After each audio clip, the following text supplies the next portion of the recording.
आता आपण 10 रुपयाची मोड पाहूया.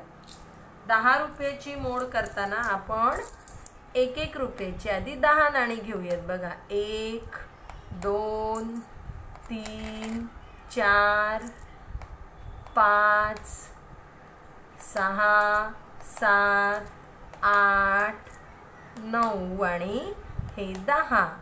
किती झाली? 1-1 रुपयाची 10 नाणी. जेव्हा मी 1 रुपयाची 10 नाणी घेतली तेव्हा 10 रुपये पूर्ण झाले. म्हणजेच मला 10 गुणिले 1 रुपया बरोबर किती झाले? 10 रुपये. अशा प्रकारे मी सुट्टे करू शकते. आता अजून काय करता येईल बरं? आता मी 2 रुपयांची नाणी घेते.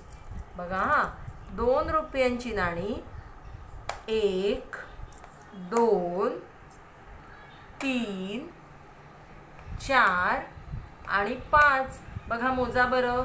2 2 नी 2 4 4 आणि 2 6 6 आणि 2 8 8 आणि 2 10. झाले 10 रुपये पूर्ण. म्हणजे 10 रुपये पूर्ण होण्यासाठी मला किती नाणी घ्यावी लागली? 1 2 3 4 5. म्हणजे जेव्हा मी 5 नाणी घेणार 2 रुपयाची तेव्हा माझे 10 रुपये पूर्ण होणार. बरोबर. 10 रुपये पूर्ण होण्यासाठी मला 2 रुपयाची 5 नाणी लागली. बरोबर. आता मी 5चं नाणं घेते. बघूया, हे 5चं नाणं आहे. बघा 5 रुपये. 5 आणि हे 5 किती झाले? 5 आणि 5 10. मला किती नाणी लागली? 1 2. म्हणजेच मी जेव्हा 2 नाणी घेणार कितीची? 5 रुपयाची. म्हणजे 2 गुणिले 5. जेव्हा मी 2 रुपयाची 5 नाणी घेणार तेव्हा माझे 10 रुपये पूर्ण होणार. आलं लक्षात? 10 रुपयाची मोड कशी केली आपण? 1 रुपयाची 10 नाणी, 2 रुपयांची 5 नाणी आणि 5 रुपयांची 2 नाणी. अशा प्रकारे आपण 10 रुपयांची मोड केली. आता इतरही प्रकारे आपण करू शकतो. बघा बरं हा, समज मी हे 1 नाणं घेतलं 5 रुपयाचं.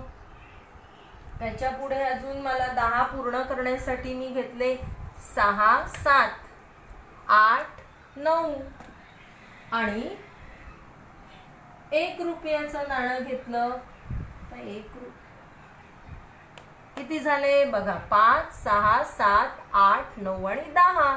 मी 5चं 1 नाणं घेतलं. त्याच्या पुढे अधिक 2चं घेतलं. 2ची 2 नाणी घेतली. म्हणजे 2 आणि 2 4 आणि पुढे अधिक 1. किती झाले? 10 रुपये झाले. हो की नाही? अशा विविध प्रकारे अजूनही आपण करू शकतो. सुट्ट्या नाणी 10 रुपयांची मोड वेगवेगळ्या प्रकारे आपल्याला करता येईल.